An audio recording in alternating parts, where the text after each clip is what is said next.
মসজিদে নববীর আধিপত্য নিয়ে একই বংশের এক ফ্যামিলির তিনজন ঝগড়ায় লিপ্ত হবে, অর্থাৎ রাজবংশের তিনজন মন্ত্রী, দায়িত্বশীল বড় তিনজন ব্যক্তি একটা জিনিসের জন্য ঝগড়া করবে পরস্পরের সাথে, এবং তিনজনই ক্ষতিগ্রস্ত হবে। কেউ সেই দায়িত্ব নিজেদের আন্ডারে নিতে পারবে না। এই ঘটনাটা যখনই ঘটবে, হাদিসের মধ্যে উল্লেখ রয়েছে, তখনই ধরে নিতে হবে ইমাম মাহদী আলাইহিস সালাম তিনি আসবেন, প্রকাশ হওয়ার একেবারেই সময় হয়ে গেছে। আমরা গত বছর থেকে অনুভব করতেছি সৌদির রাজ পরিবারের তিনজন রাজপুত্র এগুলি নিয়ে অলরেডি বার্গেনিং শুরু করে দিয়েছে। আল্লাহর হাবিবের ভবিষ্যৎবাণী কখনো মিথ্যা হবে না। এটা হলো ইমাম মাহদী আলাইহিস সালাম প্রকাশের আগে একটা বড় ধরনের আলামত। আরেকটা আলামত মনে রাখবেন, পৃথিবীর তিন জায়গায় তিনটা ভূমিকম্প হবে। একটা হবে আরব দেশে, বড় ধরনের একটা ভূমিকম্প হবে, অনেক বাড়ি ঘর ভেঙে যাবে, ফেটে যাবে, অনেক জায়গা ধসে যাবে। এটা হবে পৃথিবীর মধ্যস্থলে একটা ভূমিকম্প। আরেকটা ভূমিকম্প হবে পৃথিবীর পূর্ব প্রান্তে, ওখানেও ব্যাপক ক্ষয়ক্ষতি হবে। আরেকটা ভূমিকম্প হবে পৃথিবীর পশ্চিম প্রান্তে। এই তিনটা ভূমিকম্প যখন হবে, তখনই ধরে নিতে হবে ইমাম মাহদী আলাইহিস সালাম এই প্রকাশ হইল মাত্র। এই কথাটা আমার না, এটা রাসূলের হাদিসের কথা।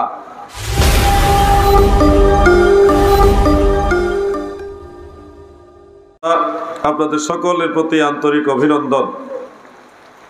মহান আল্লাহ পাকের শাহী দরবারে শুকরিয়াতান আমরা সবাই বলি আলহামদুলিল্লাহ। ইমানদার সর্ব অবস্থায় আল্লাহ শুকরিয়া আদায় করবে, এটাই হলো মুমিনের কাজ। বৃষ্টি যার, আমরাও তার, মাহফিলও তার। অতএব আল্লাহ সিদ্ধান্তের উপরে সন্তুষ্ট থাকাই হলো মুমিনের কাজ।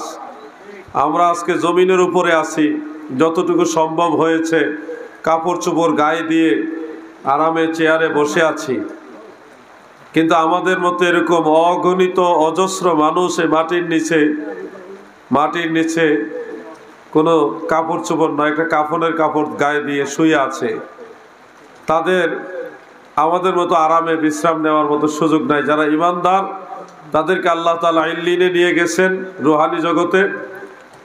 আর যারা ইমানদার নয় তাদেরকে সিজ্জিনে কঠিন সাজায় আল্লাহ তাআলা ভোগাচ্ছেন।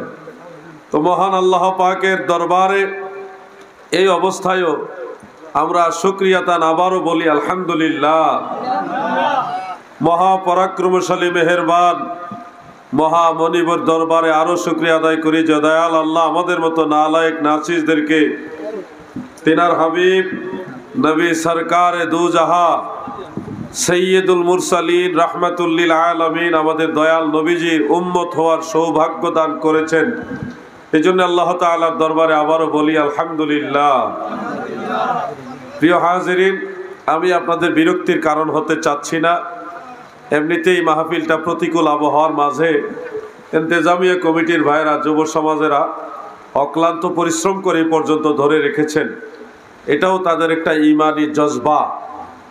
চাইলে এই বৃষ্টির মধ্যে সবাই মাহফিল করতে পারে না, করে না, কিন্তু এরা বৃষ্টির মাঝেও মাহফিলটা এখন পর্যন্ত ধরে রেখেছেন। এই জন্যে এই যুব সমাজ, এই মাহফিল কমিটিকে আন্তরিকভাবে শুভেচ্ছা জানাচ্ছি, তাদের জন্য দোয়া জানাচ্ছি। আল্লাহ যেন তাদের এই কঠিন খেদমত কবুল করেন, বলেন আমিন। আলোচনার জন্য যুব সমাজের পক্ষ থেকে একটা পয়েন্ট আমাকে দেওয়া হয়েছে, একটা বিষয়বস্তু দেওয়া হয়েছে। সেটা হলো ইমাম মাহদী আলাইহিস সালাম, তিনার সম্পর্কে কিছু কথা বলা।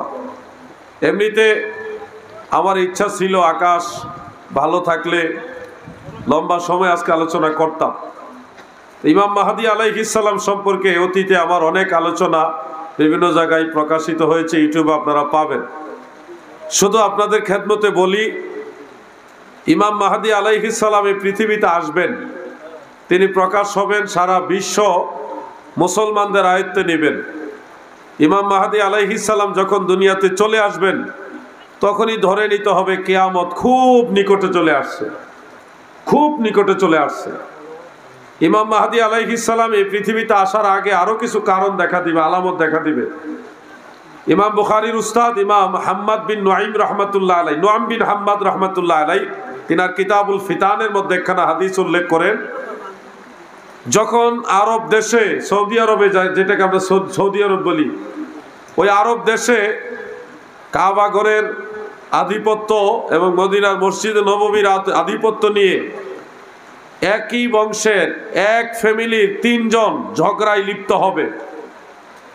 অর্থাৎ রাজবংশের 3 জন মন্ত্রী, দায়িত্বশীল বড় 3 জন ব্যক্তি একটা জিনিসের জন্য ঝগড়া করবে পরস্পরের সাথে, এবং 3 জনই ক্ষতিগ্রস্ত হবে। কেউ সেই দায়িত্ব নিজেদের আন্ডারে নিতে পারবে না। এই ঘটনাটা যখনই ঘটবে, হাদিসের মধ্যে উল্লেখ রয়েছে, তখনই ধরে নিতে হবে ইমাম মাহদী আলাইহিস সালাম তিনি আসবেন, প্রকাশ হওয়ার একেবারেই সময় হয়ে গেছে। আমরা গত বছর থেকে অনুভব করতেছি সৌদির রাজ পরিবারের 3 জন রাজপুত্র এগুলি নিয়ে অলরেডি বার্গেনিং শুরু করে দিয়েছে। আল্লাহর হাবিবের ভবিষ্যৎবাণী কখনো মিথ্যা হবে না। এটা হলো ইমাম মাহদী আলাইহিস সালাম প্রকাশের আগে একটা বড় ধরনের আলামত। আরেকটা আলামত মনে রাখবেন, পৃথিবীর 3 জায়গায় 3টা ভূমিকম্প হবে। একটা হবে আরব দেশে, বড় ধরনের একটা ভূমিকম্প হবে, অনেক বাড়ি ঘর ভেঙে যাবে, ফেটে যাবে, অনেক জায়গা ধসে যাবে। এটা হবে পৃথিবীর মধ্যস্থলে একটা ভূমিকম্প। আরেকটা ভূমিকম্প হবে পৃথিবীর পূর্ব প্রান্তে, ওখানেও ব্যাপক ক্ষয়ক্ষতি হবে। আরেকটা ভূমিকম্প হবে পৃথিবীর পশ্চিম প্রান্তে। এই 3টা ভূমিকম্প যখন হবে, তখনই ধরে নিতে হবে ইমাম মাহদী আলাইহিস সালাম এই প্রকাশ হইল মাত্র। এই কথাটা আমার না, এটা রাসূলের হাদিসের কথা। এটা উল্লেখ রয়েছে ইমাম আবু নুআইম ইসফাহানি রাহমাতুল্লাহ আলাইহির একটা কিতাব আছে, যে ইমাম মাহদী আলাইহিস সালাম সম্পর্কে উনি আরবাউনা হাদিসান ফিল মাহদি এই নামে একটা কিতাব লিখেছেন। আরবাউনা হাদিসান ফিল মাহদি এই নামে ইমাম আবু নুআইম ইসফাহানি রাহমাতুল্লাহ আলাইহি কিতাবটা লিখেছেন। ওই কিতাবের মধ্যে এই ঘটনাটা, এই হাদিসটা উল্লেখ আছে, অন্যান্য কিতাবের মধ্যে আছে। মনে রাখবেন, ওই 3টা ভূমিকম্প হওয়ার আগে ছোট ছোট ছোট ছোট বিচ্ছিন্ন অনেকগুলি ভূমিকম্প হবে, ঘন ঘন ভূমিকম্প হবে। এই ঘন ঘন ভূমিকম্প যখনই হবে, তখনই আপনারা ধরে নেবেন বড় ভূমিকম্পটা খুব কাছে, আর বড় ভূমিকম্পটা যখন হবে, তখন ইমাম মাহদী আলাইহিস সালাম প্রকাশের সময় একেবারে নিকটে। এই আলামতগুলি হলো পূর্বের, ইমাম মাহদী আলাইহিস সালাম প্রকাশের পূর্বের, পরের নয়, আগের। ইমাম মাহদী আলাইহিস সালাম প্রকাশ হওয়ার কথা আমি পরে আসতেছি, আগে আগের আলামতগুলি বুঝেন। এরপরে কিতাবুল ফিতানের মধ্যে ইমাম নুআইম বিন হাম্মাদ রাহমাতুল্লাহ আলাইহি আরেকটা রিওয়ায়াত উল্লেখ করেছেন, যে কিয়ামত হওয়ার আগে তো ইমাম মাহদী আসবেন। ইমাম মাহদী প্রকাশ হওয়ার আগে সারা পৃথিবীর যারা কাফের, অমুসলিম, তারা প্রকাশ্যে নারীদেরকে নৃত্য করাবে, বাজারে, মার্কেটে, বিভিন্ন কোলাহলপূর্ণ ময়দানে প্রকাশ্যে সুন্দরী নারীদেরকে তারা নৃত্যের কাজে ব্যবহার করবে, মানে ফাহেশা কাজ খুব ব্যাপকভাবে দেখা দিবে। এটা হলো ইমাম মাহদী আলাইহিস সালাম আসার আগের ঘটনা, আলামত। আপনারা নিশ্চয়ই অন্যান্য দেশের কথা আমি জানি না, বাংলাদেশের কথাই নজর করে দেখেন। পুণ্যভূমি হজরতে শাহজালাল রহমতুল্লাহ আলাইহের এই ভূমি, শাহজালাল রহমতুল্লাহ আলাইহের এই মাটি, সিলেটের বিভিন্ন জায়গায় বেগানা বিভিন্ন ফাহেসা নারীদেরকে নিয়ে ফাহেসা কাপড় পরা অবস্থায় তাদেরকে নৃত্য করানো হচ্ছে, বিভিন্ন ধরনের কনসার্ট করানো হচ্ছে, গান করানো হচ্ছে। আপনারা আশ্চর্য হবেন, এই গত কিছুদিন আগে সেই আমাদের পুণ্যভূমি, সারা পৃথিবীর মুসলমানদের তীর্থস্থান সৌদি আরব, মক্কা মদিনা যে দেশে, সেই সৌদি আরবের রাজধানী রিয়াদে ব্যাপক হারে কনসার্ট করেছে। কনসার্ট মানে কি, যারা যুবক তারা বুঝে, আপনাদের মুরব্বীরা বোঝার দরকার নাই। ধরে নেন যে মারাত্মক খারাপ জিনিস। এই কনসার্ট করাইছে রিয়াদে এমন কনসার্ট করছে যে ওই বিশ্বকাপের খেলা হয় না, বিশ্বকাপের খেলার সময় যে সমস্ত গায়িকারা গান গেয়েছে, সেই সমস্ত গায়িকাদেরকে দিয়ে ওখানে নাচ গান করাবে, সারা বিশ্বের যত সুন্দরী সুন্দরী অভিনেত্রী আছে, অভিনেতা আছে, গায়িকা আছে, সব নারীদেরকে ওখানে প্রায় উলঙ্গ ভেসে, অর্ধলঙ্গ ভেসে মঞ্চে উপবিষ্ট করেছে এই সৌদি আরবের তথাকথিত রাজপরিবারের তারা। এমনকি আশ্চর্য হবেন, এই গত আমার মনে হয় 1-1.5 সপ্তাহ আগে নিউজটা আমি দেখেছি, শেষে বারবার তারা কনসার্ট দিতেছে। এরপরে আল্লাহর কুদরত, ধুলা জ্বর, আমাদের দেশে আছে ঘূর্ণিঝড়, বাতাসের জ্বর, ওখানে আছে ধুলা জ্বর, মানে জ্বর মানে ধুলা শুধু আসতেছে, ধুলা উইরা আইসা তাদের কনসার্টগুলি উপস্থিত বন্ধ করে দিছে। এটা হলো আল্লাহ পাকের এটা কুদরত, সুবহানাল্লাহ বলি। এই পাপ কাজ আল্লাহ ধুলা জ্বর দিয়ে বন্ধ করছে। তো এই জিনিসগুলি হলো ইমাম মাহদী আলাইহিস সালাম প্রকাশের পূর্বের ঘটনা। এই ঘটনাগুলি ঘটে যাচ্ছে, আল্লাহ রসুল যা ভবিষ্যৎবাণী করেছে তা ঘটে যাচ্ছে। মনে রাখবেন, শাহ নেয়ামতুল্লাহ কাশ্মীরি রহমাতুল্লাহ আলাইহি আজ থেকে 900 বছর আগে একটা ভবিষ্যৎবাণী করেছেন। সেই ভবিষ্যৎবাণীটা আপনারা গুগলে পাবেন। 900 বছর আগের এই ভবিষ্যৎবাণীর প্রত্যেকটা অক্ষরে অক্ষরে এ পর্যন্ত বাস্তবায়ন হয়েছে। সেই ভবিষ্যৎবাণী অনুযায়ী এই কথাগুলি মনে রাখবেন। সেই ভবিষ্যৎবাণী অনুযায়ী কাশ্মীরের 2টা অংশ, একটা পাকিস্তানের দখলে আছে আর একটা হলো ভারতের দখলে। জম্মু কাশ্মীর যেটা, এই জম্মু কাশ্মীর মুসলমানরা দখল করবে। মনে রাখবেন এই কথাগুলি, মুসলমানরা দখল করবে। যখন কাশ্মীর মুসলমানদের দখলে যাবে তখনই এই বাংলাদেশ বিধর্মীরা দখল করে নিবে। আমার পীর কেবলাজান হুজুরের জমানে শুনছি 72 ঘন্টা এই বাংলাদেশ হিন্দুদের দখলে থাকবে টোটাল। এই ঘটনাটা ঘটার পরেই আজকে আমরা বিভিন্ন জায়গায় দেখতেছি কালো পতাকাবাহী কিছু মুসলিম আবিষ্কৃত হয়েছে, বের হয়েছে, যাদের মাথায় কালো পাগড়ি, যার হাতে কালো পতাকা, যারা তসবিহ জপে, মাজার জিয়ারত করে, নামাজও পড়ে, আবার জিহাদও করে। এই কথাগুলি 1450 বছরের মতো আগে আল্লাহ রসুল বলেছে। ইমাম মাহদী প্রকাশ হওয়ার আগে পৃথিবীর পূর্ব প্রান্তে মানে মক্কা এবং মদিনার পূর্ব দিকে কালো পতাকাবাহী ক্ষুদ্র ক্ষুদ্র বাহিনী বের হবে। এরা ইমাম মাহদী আলাইহিস সালামের সাথে সর্বশেষ যোগ দিবে। সুবহানাল্লাহ। তো এইগুলি আমরা যদি বাস্তবতার সাথে মিলাই, যুবক ভাইরা একটু খেয়াল করে দেখো, কিছুদিন আগে আফগানিস্তান যে সমস্ত মুসলমানেরা দখল করেছে, পুনরুদ্ধার করেছে, সেই আফগানিস্তানের এই মুসলিমদের মাথায় কালো পাগড়ি। কি পাগড়ি? কালো পাগড়ি। তাদের হাতে পতাকাও কালো পতাকা। এরা তাসবিহ পড়ছে, নামাজও পড়ছে, দ্বীনের কাজও করছে, আবার জিহাদও করছে। পৃথিবীর সবচেয়ে শক্তিশালী পরাশক্তিধারী দেশ হলো আমেরিকা। সে আমেরিকাকে ওখান থেকে হটাইয়া মুসলমানদের এই ক্ষুদ্র ক্ষুদ্র বাহিনীগুলি পুরা আফগানিস্তানকে মুসলমানদের আন্ডারে নিয়ে গেছে। সেই সময় আমেরিকার মতো দেশকে তারা হটাইছে। ভারত সহ সারা বিশ্বের সমস্ত পরাশক্তিগুলি থরথর করে কাঁপা শুরু করেছে। মুসলমানদের অস্ত্রের শক্তিকে তারা ভয় পায় না, কিন্তু মুসলমানের ঈমানের শক্তিকে তারা ভয় পায়।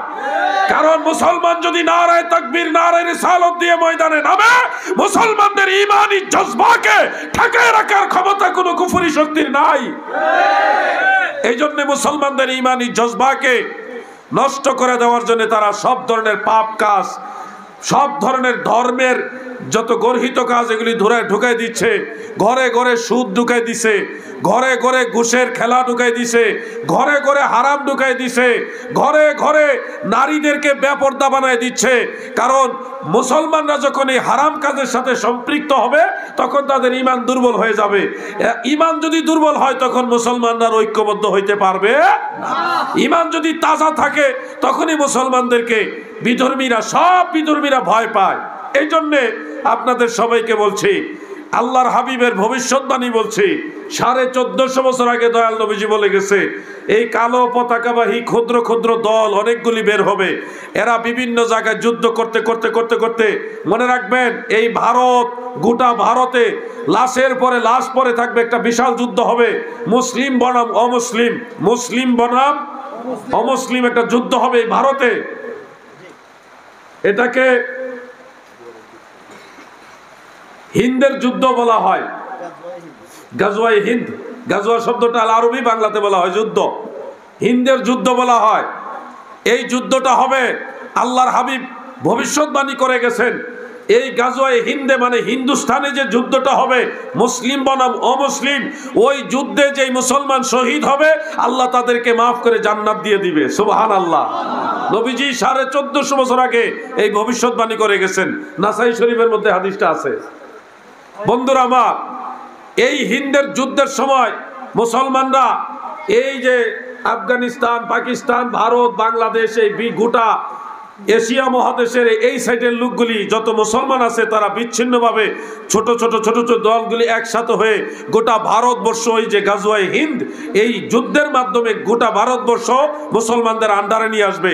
শাহ নিয়ামতুল্লাহ কাশ্মীরের ভবিষ্যৎবাণী অনুযায়ী তখন সারা ওয়ার্ল্ডের, মধ্যপ্রাচ্য, মিডল ইস্ট সহ পশ্চিমা বিশ্ব সহ সারা বিশ্বের সমস্ত অমুসলিমরা এক হয়ে যাবে, আর মুসলমানরা হবে একদল। সব অমুসলিমরা হবে একদল আর মুসলমানরা হবে একদল। সেদিন ধর্মযুদ্ধ হবে। সেই যুদ্ধে মুসলমানদেরকে এত ভয়ঙ্কর রূপে তারা আক্রমণ করবে, লাশের পরে লাশ পরে থাকবে। মনে রাখবেন কথাগুলি। এত মুসলমান তারা মারবে, যেখানে মুসলমান পাবে সেখানেই তারা মারবে। মুসলমানদেরকে মারতে মারতে লাশের পরে লাশ ফেলে দিবে। কঠিন একটা যুদ্ধ হবে। ওই সময় এই অঞ্চলের মুসলমানরা সবাই মদিনামুখী হবে, মক্কামুখী হবে। আল্লাহর রসুলের ভবিষ্যৎবাণী, কিয়ামতের আগে শেষ জামানায় সাপ যেমন সারাদিন খাবার গ্রহণ করে সন্ধ্যাবেলায় তার গর্তের দিকে যায়, গুহার দিকে যায়, তেমনি ভাবে সারা বিশ্ব থেকে ইসলাম মদিনার দিকে চলে আসবে। এটা দয়াল নবী ভবিষ্যৎবাণী করেছেন। অর্থাৎ সারা বিশ্বের সব অমুসলিমরা যখন মুসলমানদের উপর আক্রমণ করা শুরু করবে, এটা হলো তৃতীয় যুদ্ধ, তৃতীয় বিশ্বযুদ্ধ।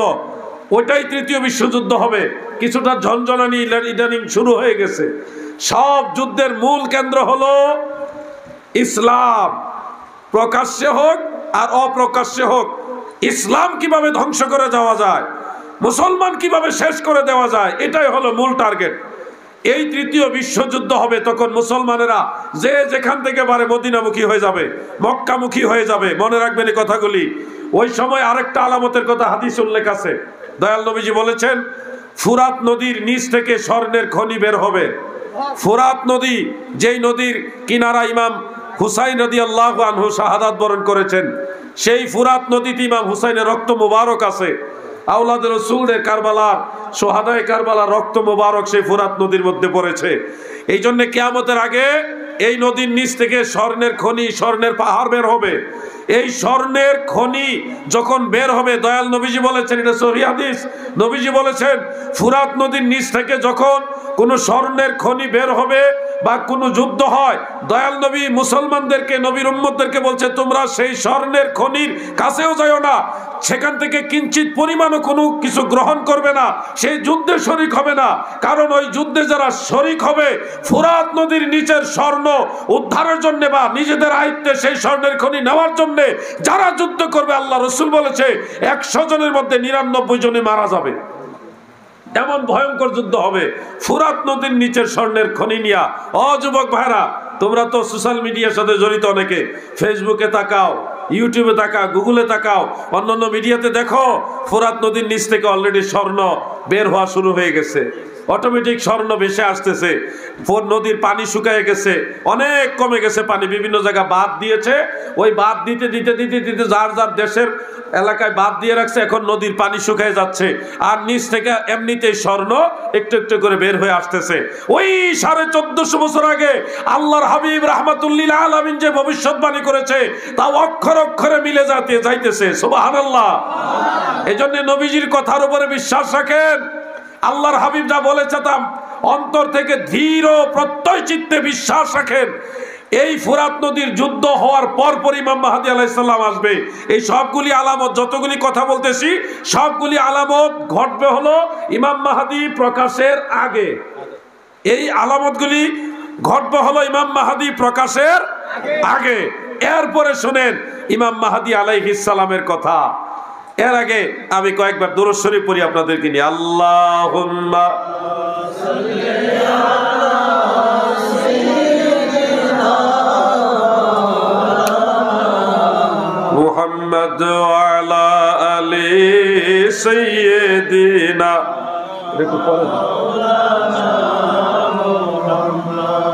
আপনারা কি দুর্বল হয়ে গেছেন?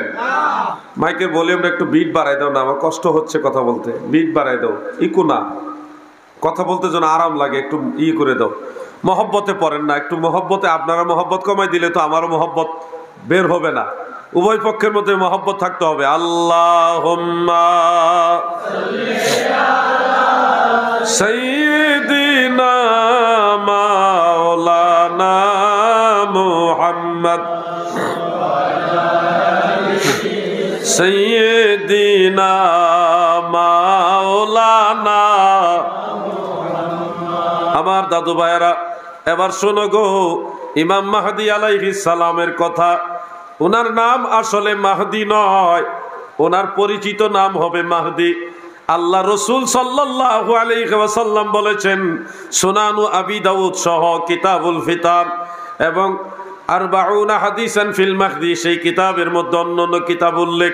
আমার নবীজি বলেছেন ইমাম মাহদীর নাম হবে মুহাম্মদ, ওনার বাবার নাম হবে আব্দুল্লাহ, মায়ের নাম হবে আমেনা।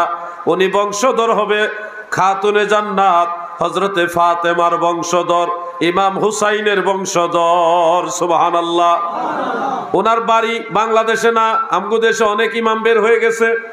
কেউ ইমাম, কেউ মহা ইমাম হয়ে গেছে, অথচ কালেমা ঠিক মতো শুদ্ধ করে পড়তে পারে না। ইমাম হয়ে গেছে, মহা ইমাম হয়ে গেছে। এখন ওনাদের আর শায়েকে পোষাচ্ছে না। কেউ শায়েক হয়েছে, কেউ শায়েকে পোষায় না, এখন ইমাম হয়ে গেছে। আবার কেউ মহা ইমাম হয়ে গেছে, অথচ কালেমা শরীফটা শুদ্ধ করে পড়তে পারে না।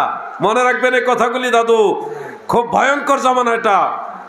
ওনার নাম মাহদী নয়, ওনার নাম হবে মুহাম্মদ।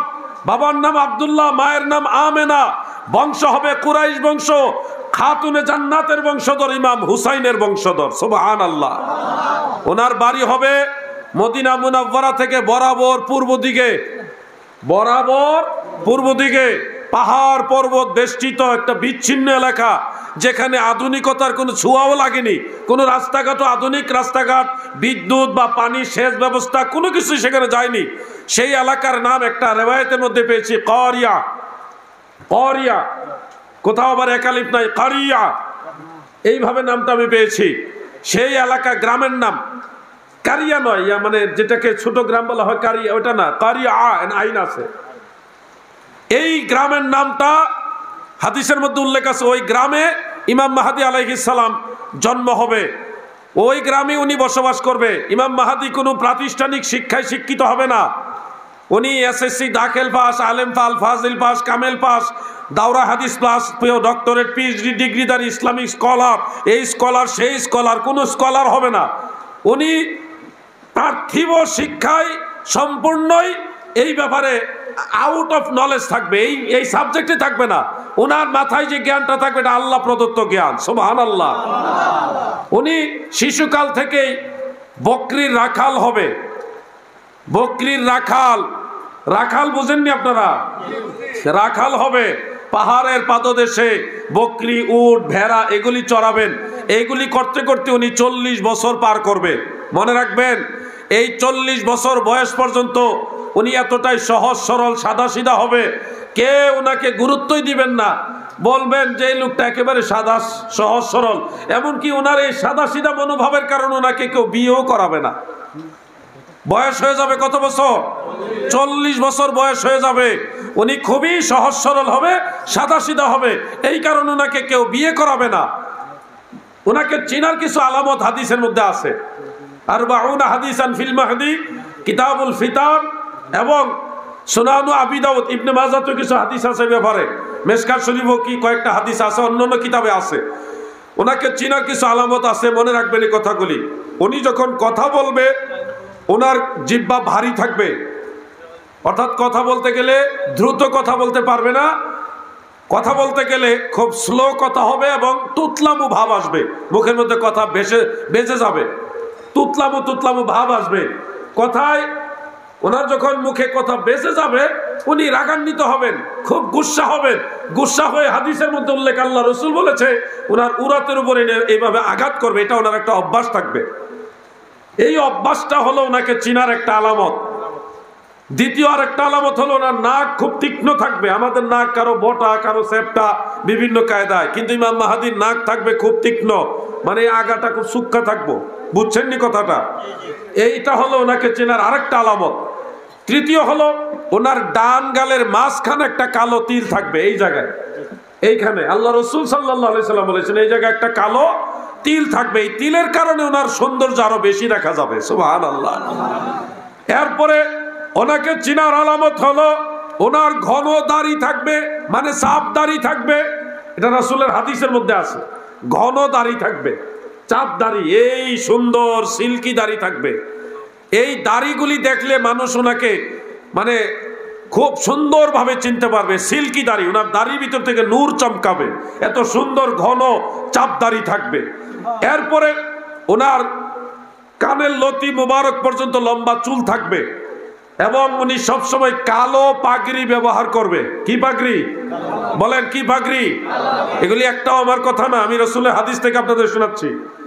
কালো পাগড়ি ব্যবহার করবে, লম্বা চুল থাকবে, দাড়ি থাকবে, গালের মধ্যে তিল থাকবে। ওনার ব্রু, এই ব্রুগুলি খুব সুন্দর থাকবে, মাঝখানে দুইটা ব্রুর এই চিকন একটা রেখা দিয়ে এইভাবে মিল থাকবে, এইভাবে কোনাকুনি মিল থাকবে। এটা দ্বারা ওনার চেহারা আরো বেশি সৌন্দর্যমণ্ডিত হয়ে থাকবে। সুবহানাল্লাহ। ইমাম মাহদী আলাইহিস সালামকে চিনার জন্য এই আলামতগুলি বলে দিচ্ছি। ওনার কাঁধ হবে খুব উঁচা, এইভাবে বীর পুরুষদের মতো এইভাবে উঁচা কাঁধ হবে। আমাদের কাঁধ কারো এইভাবে নেচা থাকে, কারো সমান থাকে, কিন্তু ওনার কাঁধটা এইভাবে থাকবে, তীক্ষ্ণ থাকবে, এইভাবে সিনাটা বড় বড় থাকবে, ফাঁস থাকবে। উনি যখন কোনো মজলিসে দাঁড়াবে সবার চাইতে ওনাকে বেশি লম্বা দেখা যাবে। উনি যখন কোনো কাফেলা নিয়ে হাঁটবে ওনার সাথে হেঁটে কেউ পারবে না, এত দ্রুতগামী হবে উনি। সুবহানাল্লাহ। ওনার হাত স্বাভাবিক হাতের তুলনায় বেশি লম্বা হবে। আমরার হাত দেখেন না, সবারই তো স্বাভাবিক একটা হাত আছে, দুইটা হাত আছে, এই হাতটা যদ্দূর, ওনার হাতে এরকম থাকবে না, তুলনামূলক একটু বেশি লম্বা হবে। ওনার আঙ্গুলগুলি হবে মোটা মোটা এবং লম্বা লম্বা। উনি তরবারি দিয়ে যদি আঘাত করে শত্রু কাছে আসার আগে উনি লম্বা হাত, লম্বা আঙ্গুল এবং লম্বা তরবারি দিয়ে আগেই শত্রুকে ঘায়েল করে ফেলতে পারবে। সুবহানাল্লাহ। এই হলো ইমাম মাহদী আলাইহিস সালামের আলামত। এগুলি আপনাদের বলে গেলাম।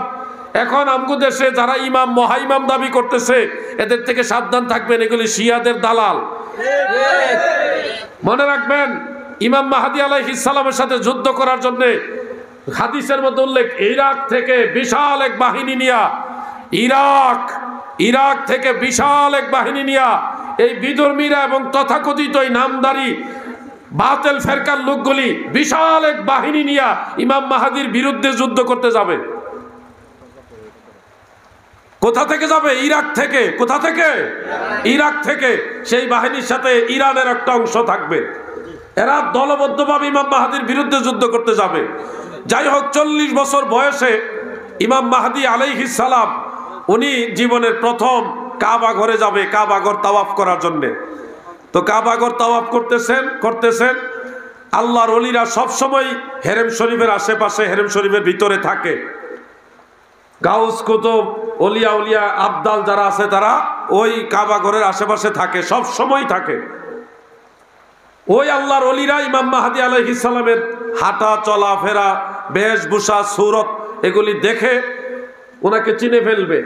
ওনারা ঘেরাও করে ধরে বলবে, আপনি কি মাহদী? উনি বলবে, আনা মুহাম্মদ ইবনু আব্দুল্লাহ। উনি মাহদী দাবি করবে না, উনি বলবে, আমি আব্দুল্লাহর ছেলে মুহাম্মদ। কখনোই উনি নিজের থেকে মাহদী দাবি করবে না। লোকেরা ঘেরাও করে ধরে বলবে, আপনি কি মাহদী? উনি বলবে, আমি আব্দুল্লাহর ছেলে মুহাম্মদ। এইভাবে উনি বারবার এড়িয়ে যাবে। কিছুদিন মক্কা শরীফ উনি থাকবে, কিন্তু মক্কার আশেপাশে বিভিন্ন অঞ্চলে, বিভিন্ন জায়গায় এত পরিমাণ ফাসিকি কাজ, পাপাচার উনি দেখবেন। এই পাপাচারে উনি কষ্ট পেয়ে ব্যথিত হৃদয় নিয়ে মক্কা ছেড়ে মদিনার দিকে রওনা দিবেন। এখনই মক্কার যে আশেপাশের অবস্থা, আমি আপনাদের এগুলি বলে আর আপনাদের মন ছোট খারাপ করতে চাই না। যারা সৌদি আরবে দীর্ঘদিন ছিলেন তারা জানেন এখনই অবস্থা, আর আরো কিছুদিন গেলে তো আরো কত খারাপ অবস্থা হবে। এই যে ফাসিকি কাজ, ভয়ঙ্কর কাজ, নারীদেরকে এখন দিচ্ছে ড্রাইভিং লাইসেন্স, কয়দিন ওই যে মুখের কি বলে এটা কি নেকাব, আমাদের আঞ্চলিক ভাষায় নেকাব বলে না, এটা এখন বাধ্যতামূলক নয়, এরকম আইন করে দিছে।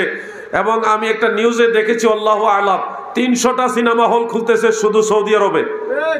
এর মধ্যে 10টা সিনেমা হল হবে মদিনা শহরে। এখন এটা বাস্তবায়ন তারা করবে কি করবে না জানি না, এটা সিদ্ধান্ত তাদের মধ্যে হয়েছে।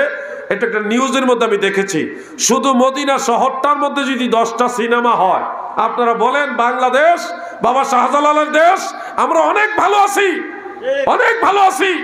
আজ থেকে 20-30 বছর আগে এই দেশে অনেক সিনেমা হল ছিল, মাত্র 20-30 বছরের ব্যবধানে মুসলমানেরা সব সিনেমা হল বন্ধ করে দিয়েছে, ঠিক না বেঠে?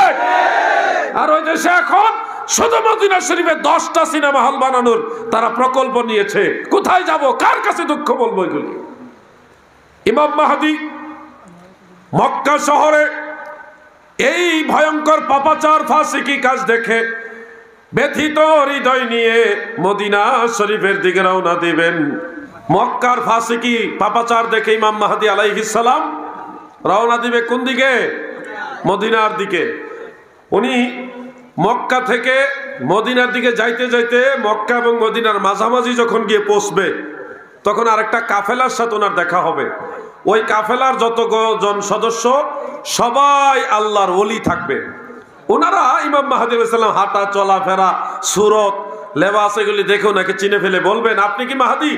উনি একই উত্তর দিবে, আমি আব্দুল্লাহর ছেলে মোহাম্মদ। এইভাবে উনি বলবে, কিন্তু ওই আল্লাহর ওলিরা হাল ছাড়বে না, ওনাকে জোর করে ধরে আবার ওখান থেকে মক্কা শরীফে নিয়ে আসবে। মক্কার আল্লাহর ওলিদের সাথে আলোচনা করে সবাই মিলে এটাই ফাইনাল ডিসিশন নিবে, না আপনি মাহদী। কিন্তু এরপর উনি নিজের থেকে স্বীকার করবে না। আবু দাউদ শরীফের মধ্যে পড়েছি, আকাশ থেকে গায়েবী আওয়াজ হবে, হাজা খলিফাতুল্লাহিল মাহদী ফাসতামিউহু ওয়াতিউহু। আকাশ থেকে গায়েবী আওয়াজ হবে, সে জমিনে হাজা খলিফাতুল্লাহিল মাহদী, সে জমিনে আল্লাহর খলিফা, সে মাহদী, তোমরা তার কথা শুনো, তার আনুগত্য করো। আরেক জায়গায় উল্লেখ আছে, তোমরা তার কাছে বায়াত গ্রহণ করো। সুবহানাল্লাহ। ইমাম মাহদী আলাইহিস সালামের ব্যাপারে যখন গায়েবী আওয়াজ হবে, তখন তিনি বলবে, আনা মাহদী, আমি মাহদী, স্বীকার করবেন। তখন কাবা ঘর, জমজম কূপ, রুকনি ইয়ামান, রুকনি ইয়ামিন, এই যে 3টা জায়গা, জমজম কূপ, কাবা ঘর, মানে কাবা ঘরের মধ্যে হাজরে আসওয়াদ যে পাথরটা যেই কোনায়, এটা জমজম কূপ কাছাকাছি, আর ওদিকে হলো মাকামে ইব্রাহিম। এই 3টা জিনিসের মাঝখানে ইমাম মাহদী আলাইহিস সালাম দাঁড়াবেন। এদিকে তাকান, আমাদের মেহমানরা একের পর এক আসতেছেন, ওনাদের সবাইকে আন্তরিক অভিনন্দন। আমাদের সুপার হুজুর চলে যেতেছে নাকি?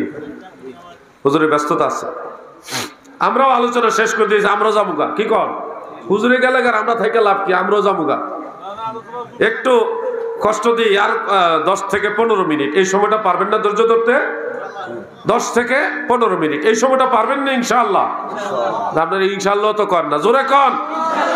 এই তো পাওয়ার আছে মাশাআল্লাহ। আমার দাদু ভাইরা গভীর মনোযোগ দিয়ে কথাগুলি শোনেন। ইমাম মাহদী আলাইহিস সালাম কাবা ঘরের হাজরে আসওয়াদ, ওই পাথর, মাকামে ইব্রাহিম আর জমজম কূপ, 3টার মাঝখানে তিনি দাঁড়াবেন। দাঁড়ায়া হাত বাড়াবেন, তখন অলিয়া উলিয়া গাউস কুতুবরা, সমস্ত মুমিন মুসলমানেরা দলে দলে দলে দলে ইমাম মাহদীর হাতে হাত রেখে সবাই বায়াত হবে। শোনো রে মুসলিম ভাই বন্ধুরা, ইমাম মাহদী এই মুসলমানদেরকে নিয়ে ছোট্ট একটা কাফেলা তৈরি করবে, জিহাদ করার মতো মুজাহিদ বাহিনী। হাদিসের মধ্যে উল্লেখ, এই মুজাহিদ বাহিনীদের সংখ্যা হবে 313 থেকে 14 জন। 313 থেকে 14 জন, অর্থাৎ বদরের যুদ্ধে যতজন ছিল, ইমাম মাহদীর সৈন্য সংখ্যা হবে ততজন। সুবহানাল্লাহ। এই 313 থেকে 14 জনের কাফেলা নিয়ে ইমাম মাহদী আলাইহিস সালাম তিনি যুদ্ধ করবেন, একটা বাহিনীর সাথে যুদ্ধ করবেন। ওই বাহিনীর নাম হলো সুফিয়ানি। বাহিনীর নাম কি? সুফিয়ানি। মনে রাখবেন এই কথাগুলি। এই সুফিয়ানি বাহিনীর সাথে ইমাম মাহদীর যুদ্ধ হবে 3টা। প্রথম যুদ্ধে ইমাম মাহদী আলাইহিস সালাম হারবেন, দ্বিতীয় যুদ্ধেও ইমাম মাহদী আলাইহিস সালাম হারবেন, তৃতীয় যুদ্ধে কি ইমাম মাহদী আলাইহিস সালাম জিতবেন। সুবহানাল্লাহ। এরা এক ভয়ঙ্কর বাহিনী থাকবে, সুফিয়ানি বাহিনী। এদের সাথে ইমাম মাহদী আলাইহিস সালাম দুইবার হারবে, তৃতীয়বারের মাথায় উনি জিতবেন। এইভাবে ইমাম মাহদী আলাইহিস সালাম টুকটাক বিভিন্ন জায়গায় যুদ্ধ করতে করতে করতে করতে মুসলমানদের হারানো জায়গাগুলি আবার মুসলমানদের আন্ডারে নিয়ে আসবেন। ওই সময় ইরাকের ওই বেঈমানেরা কুফা নগরীতে নবীর বংশের কিছু লোক থাকবে, আহলে বাইত রাসূলের কিছু বংশধর থাকবে কুফায়, ইরাকের কুফায়। তাদেরকে এই বেঈমানের দলের আটকাইবে, কারারুদ্ধ করবে, জেলখানায় ঢুকাই দিবে। তাদেরকে উদ্ধার করার জন্য ইমাম মাহদী আলাইহিস সালাম যখন প্রস্তুতি নিবে, তখন ওই ইরাক থেকে, কুফা নগরী থেকে বিশাল বাহিনী, তাদের মাঝে তথাকথিত এই বেঈমান শিয়াবাদ, খারিজিবাদ যা যতগুলি আছে, এই তথাকথিত নামদারি মুসলমানরাও তাদের সাথে থাকবে। সব বেঈমানেরা এক হয়ে ইমাম মাহদীর বিরুদ্ধে যুদ্ধ করার জন্য মক্কার দিকে রওনা দিবে। এদিকে ইমাম মাহদী প্রস্তুতি নিতেছে নবীর আওলাদদেরকে কুফা নগরী থেকে, জেল থেকে উদ্ধার করার জন্য। আর ওদিকে তারা আগে ভাগেই দল গঠন করে মক্কায় আক্রমণের জন্য চলে আসবে। হাদিসের মধ্যে পরিষ্কার উল্লেখ, এরা মক্কা শরীফের কাছাকাছি আসবে একটা মরুভূমি, এটার নাম বায়দা। বায়দা মানে সাদা, সাদা ধুধু মরুভূমি।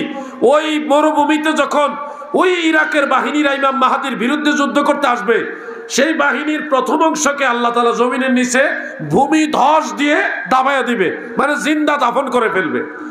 কিন্তু পিছনের মানুষগুলিকে আল্লাহ একটা রুখসত দিবে, একটা সুযোগ দিবে যে তোমরা পিছনে যাও, বেঁচে যাবা। কিন্তু ওই সামনের মানুষগুলিকে বাঁচাইবার জন্য পিছনের মানুষগুলি সামনের দিকে অগ্রসর হবে, হওয়ার পরে তাদেরকে আল্লাহ ভূমি ধস দিয়ে জিন্দা দাফন করে মেরে ফেলবে। এইভাবে ইমাম মাহদীর বিরুদ্ধে যারাই ব্যাপকভাবে যুদ্ধ করতে আসবে সবাইকে আল্লাহ ভূমিধস দিবে, ভূমিধস দিয়ে দিয়ে তাদেরকে ধ্বংস করে দিবে।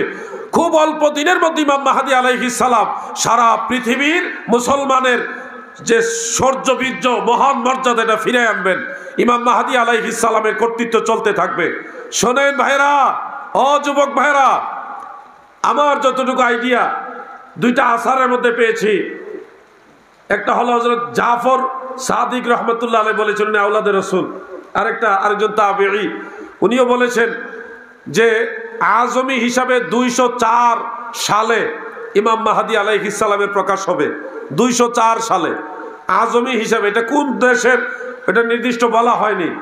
তো 204 সালে আমরা যদি একেবারেই এই খ্রিস্টাব্দ এটা হিসাব ধরি, তাহলে সময় বেশি নাই, আমরা না দেখলেও সময় কিন্তু কাছাই গেছে।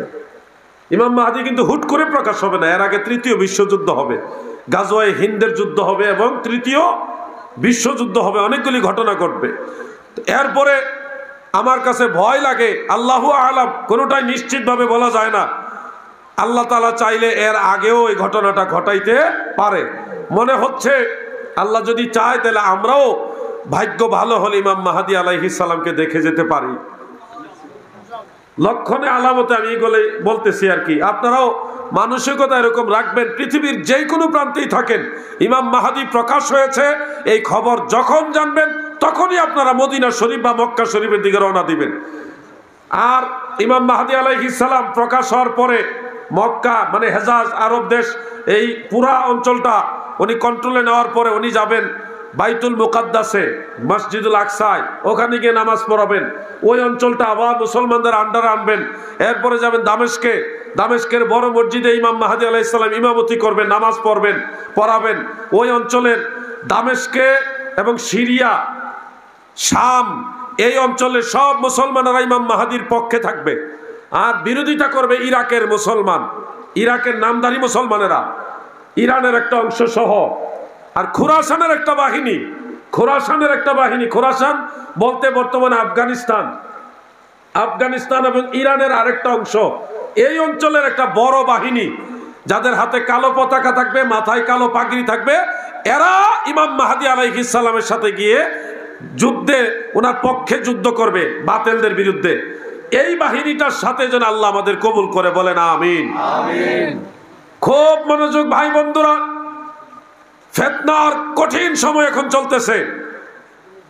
এই ইমাম মাহদী আলাইহিস সালাম জীবিত থাকাকালীন দুই রকম দুইটা বর্ণনা আছে। একটা বর্ণনা হলো মসজিদুল আকসা, আর একটা বর্ণনা হলো দামেস্কের বড় মসজিদের ছাদের উপরে আল্লাহ তাআলা দুইজন ফেরেশতার কাঁধের উপরে ভর দিয়া হযরত ঈসা আলাইহিস সালামকে নাজিল করবেন। ঈসা নবী ওই মসজিদের ছাদের উপরে নামবেন, কিন্তু ওই ছাদ থেকে নিচে নামার সিঁড়ি থাকবে না বিদায় উনি ডেকে ডেকে বলবে, তোমরা কে কোথায় আসো, আমাকে নামাও, আমি ঈসা ইবনে মারইয়াম। তখন লোকের আওয়াজ শুনবে, উনাকে ওই ছাদের উপর থেকে লম্বা মই দিয়ে নামাবে। মই বুঝেন? মই দিয়ে ওনাকে নিচে নামাবে। তখন ইমাম বাইহাকির সুনানুল কুবরার মধ্যে উল্লেখ, এই দামেস্কের বড় মসজিদের ছাদের উপরে যখন ইমাম মাহদিকে নামাবে, ওখান থেকে উনি বহু অলিগলি রাস্তা পার হয়ে সর্বপ্রথম মদিনা মুনাওয়ারায় আল্লাহ রসুলের রওজা মুবারক জিয়ারত করার জন্য যাবে। আজকে যারা রওজা মুবারক জিয়ারতের উদ্দেশ্যে যাওয়া হারাম এই ধরনের ফতোয়া দিচ্ছ, তোমরা যে দাজ্জালের দল, এখন এটা বোঝা যাচ্ছে। ঈসা আলাইহিস সালাম তিনি মদিনাওয়ালার জিয়ারতে সর্বপ্রথম আসবে। হাদিসের মধ্যে উল্লেখ, উনি রওজা মুবারকের কাছে গিয়ে আল্লাহ নবীকে সালাম দিবে, রওজা মুবারকের ভিতর থেকে দয়াল নবী ওয়া আলাইকুম আসসালাম বলে সালামের জবাব দিবে। সুবহানাল্লাহ। সেই ঈসা আলাইহিস সালাম ইমাম মাহদী আলাইহিস সালামের সাথে মিলিত হবে। একটা বর্ণনা মোতাবেক কাবা ঘরে মিলিত হবে, আর একটা বর্ণনা মোতাবেক মসজিদুল আকসায় মিলিত হবে। দুই রকম বর্ণনা রয়েছে। তো ইমাম মাহদীর কাছে গিয়ে এক বর্ণনা পেয়েছে আসরের নামাজের সময়, আর এক বর্ণনা পেয়েছি এশারের নামাজের সময়। উনি কি ইমাম মাহদীর সাথে দেখা হবে, ইমাম মাহদীর কাছে হাতে হাত রেখে বায়াত হবে। আজকে যারা বায়াত পছন্দ করো না, পীর মুরিদি বায়াত পছন্দ করো না, তোমরাও যে ইমাম মাহদীর দলের লোক না, তোমরাও যে দাজ্জালের লোক। এখান থেকে বোঝা যায় ঈসা নবী বায়াত হবে, ইমাম মাহদী বায়াত করবে, সব আউলিয়া উলিয়া গাউস কুতুব মুসলমানেরা ইমাম মাহদীর কাছে বায়াত হবে। অতএব বোঝা যাচ্ছে বায়াত ইসলামে আছে। যারা এই বায়াত মানে না, এরা কখনো ইমাম মাহদীর দলের লোক না। ঠিক না বেঠিক? পীর মুরিদির কথা শুনলে যাদের চেহারা কালো হয়ে যায়, তোমরা এখান থেকে শিক্ষা নাও। বন্ধুরা আমার, ঈসা আলাইহিস সালাম বায়াত হলেন, হওয়ার পরে নামাজের ইমামতি কে করবে? ইমাম মাহদী বলবে, আপনি রাসূল ছিলেন, আল্লাহর নবী ছিলেন, আপনি ইমামতি করেন। ঈসা আলাইহিস সালাম বলবেন যে আমি রাসূল ছিলাম, কিন্তু এখন আপনার অনুগত, আপনি আমার ইমাম, আমি আখিরি নবীর উম্মত, আপনার অনুগত, আপনি আমার ইমাম, অতএব আপনি ইমামতি করেন। তখন ইমাম মাহদীর ইমামতিতে ঈসা নবী সহ সমস্ত মুসলমানেরা নামাজ পড়বে। সুবহানাল্লাহ। এরপরে দাজ্জাল প্রকাশ হবে। দাজ্জাল, এই ওয়াজটা সামনে নিচ্ছি না, এই ওয়াজটা সামনে নিচ্ছি না, নিলে আরো লম্বা আলোচনা বেড়ে যাবে। ইমাম মাহদী সম্পর্কে কিছু তথ্য আপনাদেরকে দেওয়ার চেষ্টা করলাম। সতর্ক থাকেন, আল্লাহর ওলিদের পক্ষে থাকেন। মনে রাখবেন, আল্লাহর ওলিরাই ইমাম মাহদীর দলের লোক। আল্লাহর ওলিদের সাথে যারা থাকবে তারাও ইমাম মাহদী আলাইহিস সালামের পক্ষে থাকবে। আল্লাহ যেন আমাদের সবাইকে ইমাম মাহদী আলাইহিস সালামের দলে, ওনার পক্ষে, ইসলামের পক্ষে কবুল করেন। বলেন আমিন। মহব্বতে বলেন আমিন। যুবকদেরকে বলে যাই, আজকের মাহফিল থেকে তোমাদেরকে বলে যাই, ইমাম মাহদীর সুন্দর ভারী দাড়ি থাকবে, দাড়ি মোবারক থাকবে, গোছালো দাড়ি থাকবে, চাপ দাড়ি থাকবে। তোমরা যদি ইমাম মাহদীকে নিজেদের ইমাম হিসেবে মেনে নাও, যে আল্লাহ আমাদের হায়াতে বাঁচাইলে আমি ইমাম মাহদীর পক্ষে থাকবো, তাহলে আজকের মাহফিল থেকে নিয়ত করো, আমি আর আজ থেকে দাড়ি চাষবো না, দাড়ি ফেলবো না। আমি ইমাম মাহদীর দাড়ি ছিল, রাহমাতুল লিল আলামিনের দাড়ি ছিল, আমি আজ থেকে ইমাম মাহদীর সৈনিক, বিদায় আমি আর দাড়ি ফেলবো না, আমি দাড়ি রেখে দেব। এটা যুবকরা শিক্ষা নাও, সবাইকে বলছি, এই আমলটা আজকে থেকে তোমরা নাও। মা বোনেরা, মহিলা মা বোনেরা, আপনারাও তো ইমাম মাহদী আলাইহিস সালামকে ভালোবাসেন।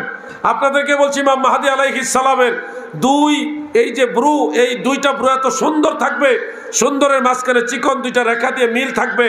ও মা, আল্লাহ রসুল সাল্লাল্লাহু আলাইহি ওয়াসাল্লাম বলেছেন, ওই সমস্ত নারীদের উপর আল্লাহর লানত যারা পর চুলা ব্যবহার করে, আলাদা চুল ব্যবহার করে এবং ব্রু প্লাক করে। ব্রু প্লাক বুঝেন? যারা বুঝার বুঝেন।